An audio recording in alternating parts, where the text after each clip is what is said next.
The Teenage Brain. The Teenage Brain is a science article. The author is Amanda Leigh Mascarelli. And since it's a science article, the background on the author is not relevant to the context of the lesson. However, she was a journalist and she did this article on the teenage brain. The main idea of the teenage brain is to conduct a study on how teenagers think, how their thought process works. Basically, the lesson has two main ideas.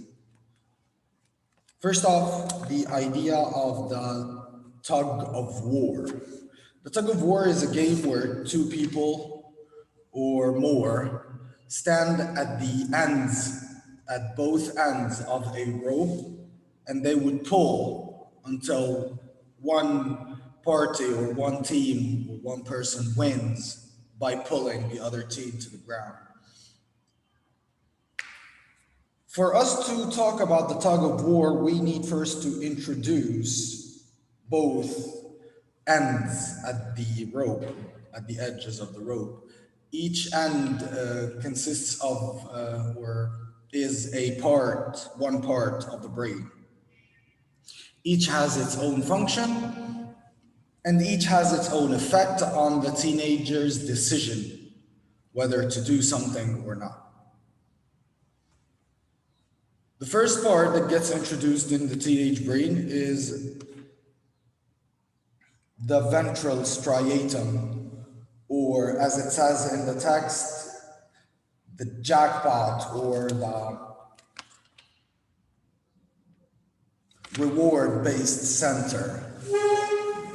The ventral striatum is responsible for producing or secreting dopamine. And dopamine is the hormone that is responsible for making us happy. Basically, when you do something that makes you happy, the ventral striatum recognizes that action or that event and would want to make you experience it again.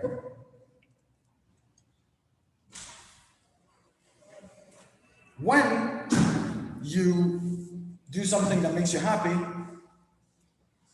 it secretes the dopamine.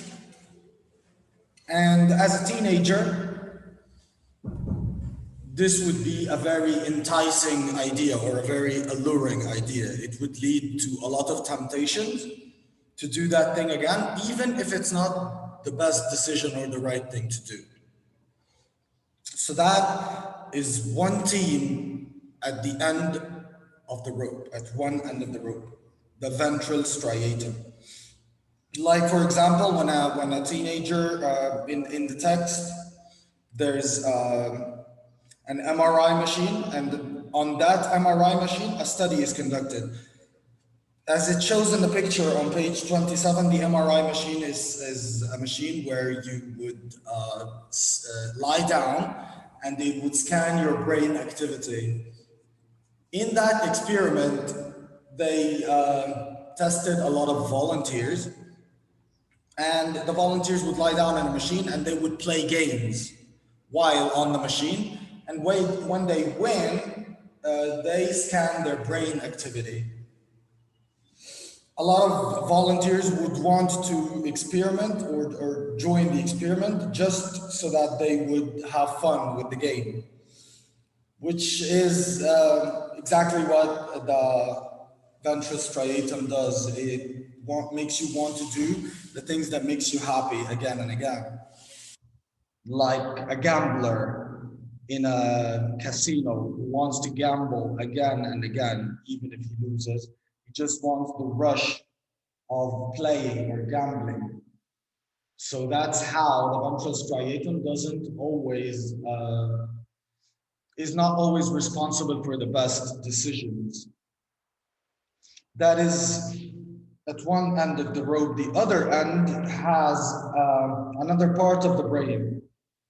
It's called the prefrontal cortex, and the prefrontal cortex is responsible for the serious decisions, the decisions that would lead to the proper results.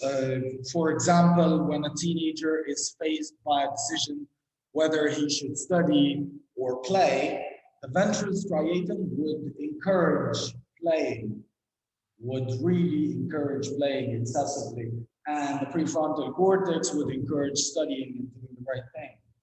And that is how, in the tug of war, there is those two ends are pulling. The ventral striatum is pulling towards the game and playing, and the prefrontal cortex is pulling towards the serious decision, studying and doing the right thing. So in the text, there's an analogy or an example where you where it tells you that if you did not study, you would regret.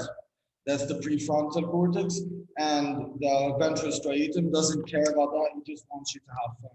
That's the tug of war idea in the lesson, and the first important idea.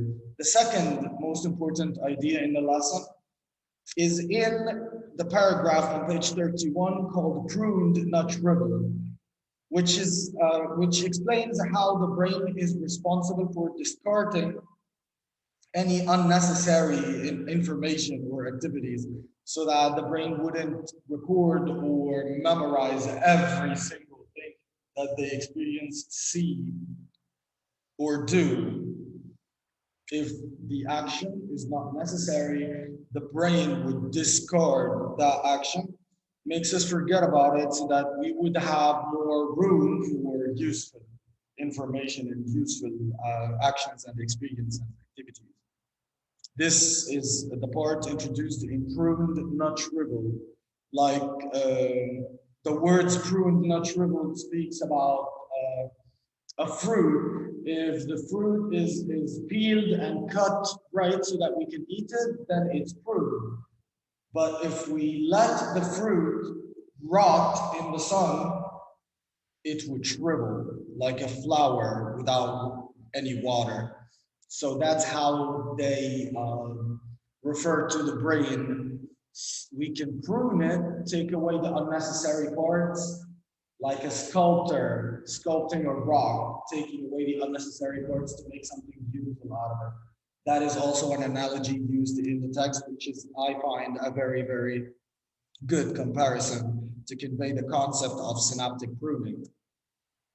And on the other hand, if we leave everything exactly as it is, it would shrivel like a flower, which explains how the title of the last paragraph is called pruned, not shrivel. That is it by the end of the teenage brain. We should realize that the most important ideas are the tug of war and the pruned, not shriveled ideas. Those are the most important parts of the lesson. And that should conclude our discussion about the teenage brain. Thank you.